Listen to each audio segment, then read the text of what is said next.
Imagine this. You step into a saloon in 1870 Dodge City. Laughter, music, the clinking of glasses. Beautiful women with manners not fit for the frontier glide through the smoky air, offering company, conversation, and something more. Men lose themselves here. They drink, they gamble, they vanish. But beneath the floorboards, something else is happening. Something darker. Something that would stain the land for generations. What if I told you that the Wild West wasn't just lawless gunfights and cattle drives? That its history hides a pattern, refined men who appeared out of nowhere, opening elegant saloons with beautiful young women. And then, one by one, those women disappeared without a trace. Buried secrets, sealed in cellars, and erased by authorities who decided the truth was too dangerous for the world to know. This isn't the West you were taught in school. This is its forbidden shadow, the kind of story whispered in private journals, covered up in court records and hidden in archives no one was supposed to find. And once you hear it, you'll never look at history the same way again. Before we descend further, tell me in the comments where you're watching from. I want to know which city and state this story reaches. And if this is your first time here, subscribe and hit the notification bell. That way, these hidden truths will find you the moment they surface. Now, back to Dodge City. The year was 1870. A man named Conrad Willoughby had just arrived from the east. Unlike the rough cowhands and dusty drifters, Willoughby was a gentleman. Tall, well-dressed, educated, always speaking with perfect refinement. He opened the Prairie Rose Saloon, a place too clean, too polished, too unusual for a town still made of mud and wood. And with him, he brought young women, too refined, too educated, too polished for the frontier. One by one, these women appeared in Dodge City, and one by one, they vanished. And the West never wanted you to know what really happened to them. Conrad Willoughby was not a man of the frontier. He didn't smell of sweat and gunpowder. He wasn't a rancher, a drifter, or an outlaw. He was polished, too polished. His mustache trimmed with surgical precision, his black suit pressed as though he had stepped out of Boston society only hours earlier. In a town where most men were covered in dust, Willoughby seemed untouchable, as though the prairie itself dared not stain him. He opened the Prairie Rose in April of 1870, and it became Dodge City's crown jewel overnight. Imported European liquor, Eastern musicians and women, refined women, who smiled with grace, spoke with educated tongues, and carried themselves like they had been stolen from high society. For the cattle drovers and soldiers who stumbled through its doors, the Prairie Rose was paradise. But paradise has a price. The first of the girls was Elizabeth Kent. She arrived in April with one trunk and a letter of employment. By May 12th, she was gone. Willoughby claimed her mother had fallen ill back east, and she'd left to tend her bedside. Nobody questioned it. In those days, people came and went like shadows. But a bartender's private letter paints a different picture. Elizabeth had threatened to leave, to expose something about Willoughby. Days later, she simply vanished. Weeks passed. Another girl, Catherine Woodhouse, disappeared. This time the story was that she had found love with a cattleman and moved to Texas. Convenient. Too convenient. By autumn, 5 more were gone. 7 girls in total, erased in less than a year. Each explanation neat, tidy, and unchallenged. But there was one problem. Not a single stagecoach recorded their departures. No one remembered them leaving. No graves, no marriages, no goodbyes. They had entered Dodge City, and then ceased to exist. The town accepted Willoughby's word, because Willoughby had a way of bending reality. His gaze was said to pierce through men, his voice calmed suspicion, and his reputation impeccable, almost unnatural. People believed him because it was easier than imagining the alternative. What was Conrad Willoughby? A businessman? A predator? Or something else entirely? A force sent west not to build, but to consume. This was more than a story of missing girls. It was the beginning of a pattern, And if you're still here, still listening, you've already stepped into the circle of those who know. And once you know, you can never unknow. By February of 1871, Dodge City was no longer blind. The seventh girl, Clara Morrison, had disappeared, and this time, someone came looking for answers. Her brother, Thomas Morrison, traveled from Philadelphia, a man raised on order and reason, not prairie dust and superstition. Clara had written to him faithfully, letters full of plans, promises, and the hope of saving enough money to return east and marry. But then the letters stopped. No word, no farewell, just silence. When Thomas arrived in Dodge City, the streets were half-frozen mud, the air thick with suspicion. He asked questions, and the answers he received were brittle. Willoughby told him Clara had married a cattle baron and gone to Colorado, but Thomas knew his sister. She wouldn't vanish without a trace. The townsfolk shrugged it off. People disappeared every day on the frontier. Disease, accidents, the wilderness swallowed lives without apology. But Thomas pressed harder. He visited the stagecoach office, no record of Clara leaving. He spoke to saloon patrons. Not one had seen her depart. Even the men who claimed to have heard of her marriage admitted they'd only heard it from Willoughby himself. And then there was the cellar. Thomas convinced Deputy Marshal Wyatt Earp, a young man still earning his legend, to accompany him into the Prairie Rose after hours. Willoughby allowed it, calm as ever, his perpetual smile never faltering. Earp's journal would later mention what they found. The cellar beneath the establishment shows evidence of recent excavation. W explains this as foundation repairs. Something in his manner unsettles me. A concealed chamber, freshly turned earth, and the faint stain of blood along the walls. Willoughby explained it all away. A butchered hog, repairs for the damp ground, nothing unusual. But Earp was troubled. Thomas was furious. He vowed to telegraph Philadelphia, to bring real investigators west, but here's where history twists.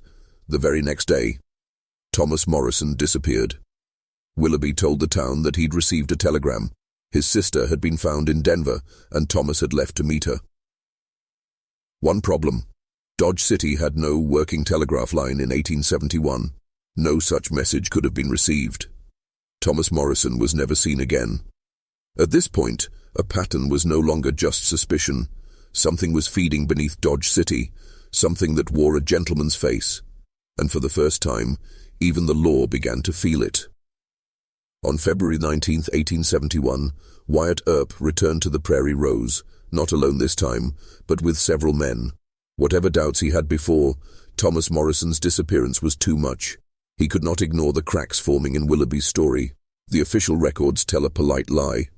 The courthouse files, what little survived a later fire, say that no evidence of wrongdoing was found, that Conrad Willoughby was cleared of suspicion. But the journals of those present whisper a different truth, a truth that was never meant for public eyes. Dr. William Tremaine, summoned to assist in the search, left an entry in his diary that remained hidden until 1996. He wrote, "Cellar shows signs of excavation. Blood upon the stonework. Too much, too wide to be from swine. Most troubling, a chamber concealed behind the main wall. Within, a cot fixed with restraints, implements of disturbing visage. I declined to name their purpose. The air itself felt wrong, heavy, as if infused with grief. They also found a journal, written in cipher, its symbols unreadable, its pages smeared by the damp. Deputy Earp took possession of it, though he never spoke of it publicly again. Whatever was written inside, it was deemed too dangerous for daylight." And then came the silence. 3 days later, the Prairie Rose closed. Willoughby liquidated his business, packed his belongings, and left Dodge City. He was last seen boarding a stage west, transporting a massive wooden crate that he guarded like a treasure chest of nightmares. No one knew what it contained. No one dared ask. For most townsfolk, the matter ended there. A gentleman had come, made his money, and moved on. But beneath the gossip and whiskey-soaked forgetfulness, something lingered. Fear. The uneasy knowledge that 7 women and 1 determined brother had entered the saloon, and none had returned. What haunted Dodge City most wasn't just the disappearances. It was the realization that power wears a face. That evil can stand 6 feet tall, dressed in black, smiling with perfect civility, and command a town with nothing more than words. Willoughby walked away untouched, unpunished, and Dodge City whispered its way back to sleep. But history doesn't sleep forever, because 20 years later, the earth itself would wake the secret. It was April of 1892, more than 2 decades since Conrad Willoughby vanished from Dodge City. The Prairie Rose Saloon had long since been torn down, its memory swallowed by the cattle boom and the rise of a new, respectable town. Dodge wanted to forget, but the land doesn't forget. Workers were digging a foundation for a new mercantile building when the earth split open and revealed what Dodge had buried. Human remains. Not 1, not 2, but a tangled cluster of bones 8 feet below the soil. The newspapers softened the truth, reporting only unfortunate remains of early settlers. T. Hay spoke of Christian burials, of accidents, of nameless tragedies from rough frontier days. But the private journals of County Coroner Walter Jenkins tell a story far too dark to print. Jenkins described at least 6 bodies, possibly more, almost all female. The skeletons showed signs of confinement, the wrists and ankles scarred with the imprint of bindings. Their burial wasn't careful, wasn't ceremonial. It was disposal. He wrote, "These were not interred as Christians, they were cast aside. Some show signs of unnatural treatment after death. I cannot bring myself to describe further." The sheriff ordered the site closed within hours. The remains were shoved into a common grave, covered quickly, sealed with silence. The excuse: protect Dodge City's reputation, protect the town's future. The command was simple: bury the evidence, bury the story, bury the truth. And so the town carried on. Shoppers bought goods on the very ground where women had once been chained and silenced forever. Children played above the soil that held a cellar of screams. Civilization advanced and the bones were forgotten, at least in public. But the journals, the whispers, the unspoken fear, they survived. And in them the same question echoed: who was Conrad Willoughby? A serial predator, clever enough to fool an entire town? Or something larger, darker, a vessel of a pattern that stretched beyond Kansas, beyond the West itself? Because Dodge City was not alone. In the years that followed, other towns whispered the same story. Denver, Cheyenne, Deadwood, Tombstone, elegant saloons with refined young women, refined men running them, disappearances, sudden closures, silence. It wasn't an accident. It was a cycle, a ritual. And once you recognize the pattern, you realize Conrad Willoughby was not a man who disappeared. He was a shadow that moved. By 1963, Dodge City's darkest secret had been reduced to rumor, a forgotten ghost of frontier folklore.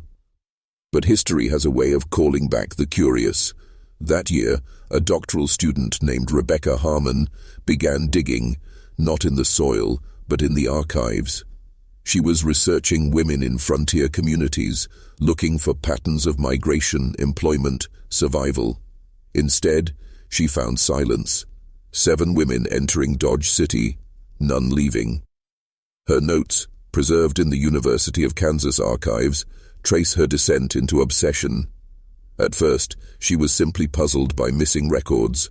No marriage certificates, no death records, no stagecoach departures. The women had arrived, documented, logged, and witnessed. But afterward, it was as if they had been erased. Harmon's digging led her further west, and what she uncovered should have shattered the mythology of the American frontier. Dodge City was not unique. Denver, 1872, Cheyenne, 1873, Deadwood, 1876, Tombstone, 1879. In each town, a similar pattern emerged. A gentleman appeared, Eastern, educated, refined. He opened an establishment, more polished than its surroundings. He recruited young women of refinement, not the hardened frontier type, but daughters of good families. Then, one by one, those women disappeared. After the 7th or 8th, questions arose. And then, without warning, the gentleman closed his business and vanished. Months later, another saloon opened in another town under a different name, but always with the same face. The mustache, the eyes, the voice that bent suspicion into obedience. Different names: Charles Wellington, Edward Chambers, James Worthington, Richard Peaton, but the same man, or at least the same pattern.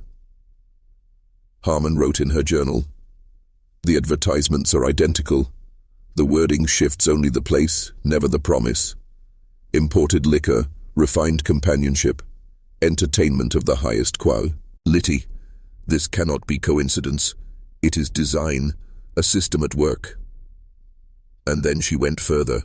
She suggested these weren't isolated crimes of passion or greed, but deliberate operations. A cycle of recruitment, refinement, disappearance.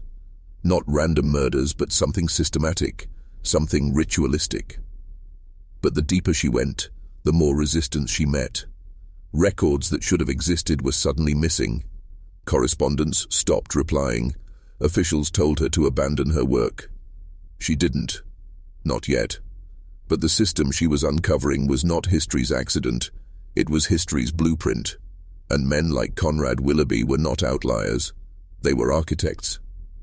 In 1964, Dodge City planned to redevelop the old Prairie Rose site. A sheriff with a passion for history, Lawrence Parker, invited Rebecca Harmon to oversee an archaeological dig before construction began.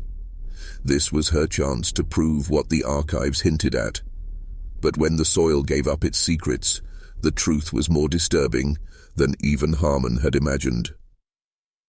The excavation uncovered not just bones, but a scene. 9 sets of remains, tangled and layered, buried in haste. 7 were female, consistent with the missing saloon girls. 1 appeared to match Thomas Morrison. Another, unidentified but male. Each bore marks that told a story of captivity, ankles and wrists scarred from restraints. Evidence of prolonged malnutrition. Some bones fractured in ways that suggested more than violence, suggested experimentation. Harmon's notes, smuggled into her journals, spoke of something she could barely bring herself to name. Ritualistic positioning. The dead had not simply been discarded. Their bodies had been arranged, purposefully, symbolically, as if their deaths were part of something larger than cruelty. And then came the implements. Fragments of iron etched with strange markings. A cot bolted to the stone fitted with shackles, and scraps of writing, ciphered symbols, repeating across pages of rotted parchment. Harmon wrote, "These patterns recur across sites, across towns. They are not random, they are ritual. The intent, I dare not speculate." 3 days later, the excavation was shut down. Federal authorities arrived.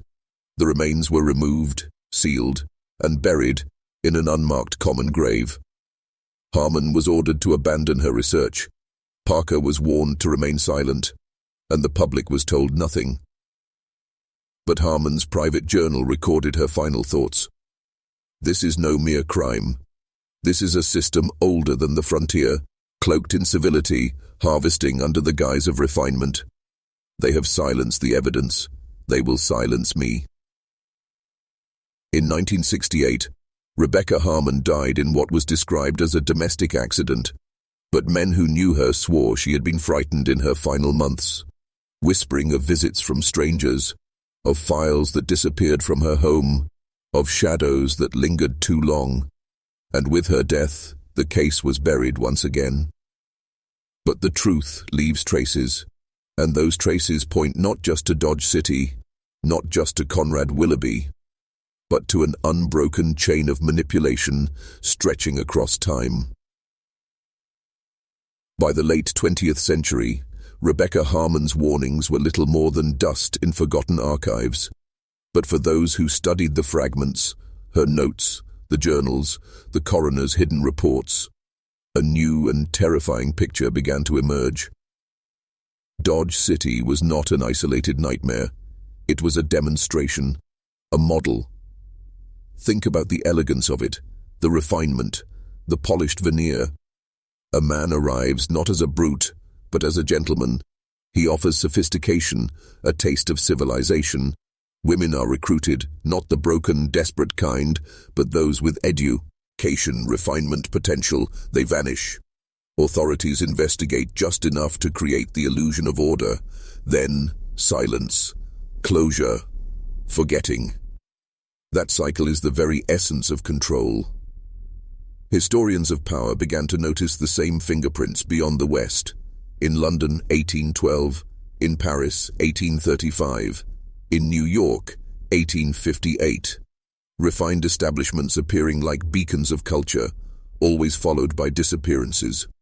Always followed by the same vanishing gentleman under a different name, a different mask. It wasn't random, it was systemic. And here's the chilling part. The pattern shifts seamlessly into the 20th century. The saloon becomes the private club. The private club becomes the cultural institute. The faces change, but the structure remains. Recruitment, refinement, erasure. One researcher compared the ciphered writings found beneath the prairie rose with symbols recovered in European archives. They matched, centuries apart, continents apart, yet the same language, the same markings, the same ritualized geometry. It suggests that Dodge City was never about one predator. It was about continuity. A machine that feeds not only on human lives, but on silence itself. And silence is the true weapon. Every time the pattern surfaces, it's buried. Authorities intervene not to expose, but to erase. Newspapers soften the horror into rumor. Records vanish. Witnesses die in accidents, and the system moves on, wearing a new face. This is how history is engineered, not with lies, but with omissions. Not by changing what we know, but by choosing what we are allowed to remember. When you trace the shadow of Conrad Willoughby, you don't just find a man, you find a blueprint for how power hides itself. And once you see it, you start to notice the same blueprint around you today. If you think this story is only about the Wild West, think again. Dodge City was simply one mask in a theater. That never closed. The blueprint survives. The methods persist. And when you know what to look for, you see the pattern unfolding right now. Consider this. Between 1990 and 2020, more than 200,000 people in the United States alone were officially classified as missing under unexplained circumstances. Of course, many are resolved. Runaways, tragic accidents, foul play. But then there are the others. The ones that vanish without trace. No evidence, no body, no answers. Cases quietly closed, families told to move on. And here's the thread no one talks about. Many of these disappearances cluster around institutions of refinement, prestigious universities, elite boarding schools, private clubs, retreat centers, the modern equivalents of the prairie rose. Witnesses describe the same kind of figure, refined, charismatic, almost unnaturally persuasive. Sometimes a professor, sometimes a patron, sometimes an administrator. They arrive with wealth, polish, and promises of advancement. They draw in the brightest, the most promising. And then, silence. The name changes. The trail goes cold. The institution endures. And the symbols, they're still there. In 2003, a whistleblower from a private fraternity at Yale leaked internal documents that showed geometric diagrams almost identical to those Harmon sketched in 1964. In 2011, construction workers in Paris uncovered a sealed basement chamber beneath an abandoned art institute. Iron restraints bolted to the wall, the same cryptic marks etched into stone. Different continents, different centuries, same blueprint. The institutions deny, the press softens, the families grieve in silence. Just as Dodge City buried its bones, our world buries its questions. And perhaps the most chilling detail, digital forensics experts have uncovered that even archives themselves, university databases, census files, genealogy records, sometimes rewrite. Names that once existed vanish in updates, as though history itself is being pruned, curated, sculpted. Ask yourself, how many lives can be asked before a society notices? How many disappearances before we realize the pattern isn't random, it's ritual? And what does it say about power, that its truest face is not in what it shows but in what it removes from sight? We tell ourselves the Wild West was chaos, but what if it was order? The same order that operates today, dressed in new clothes, perfecting the art of silence. Picture the prairie rose one last time, the lamps burning low, the piano silent, the cellar sealed. Conrad Willoughby, tall, elegant, smiling, closing the door behind him as if nothing had ever happened. And above, Dodge City sleeps, unaware that the ground beneath its boots is swallowing voices it will never hear again. That image isn't history, it's a mirror. Because what happened in Dodge City was never about one man, never about one town. It was about a system, a design that thrives on silence. It takes shape wherever power gathers, behind velvet curtains, within polished walls, beneath the floorboards of civilization itself. The bones uncovered in 1892 were not just victims, they were proof. Proof that refinement is the perfect mask for horror. Proof that evil does not need to roar, it only needs to smile, to speak softly, to look like it belongs. Proof that entire towns, entire societies will choose silence over truth if it means survival. And maybe that's the most terrifying lesson. Not that Willoughby existed, but that his blueprint still exists. That the polished face of culture, the saloon, the club, the school, the institution, can still conceal the same machinery of disappearance, the same ritual of erasure, the same quiet consumption of lives. Rebecca Harmon tried to tell us. She traced the pattern, she saw the continuity, she paid the price. Her death was explained away, just like the women of Dodge City, just like the bones buried beneath new foundations. And today the pattern goes on, not in dusty saloons but in boardrooms, campuses, retreats and halls where we're told the world is being shaped for the better. But history leaves stains. The bones resurface, the journals whisper, the symbols repeat.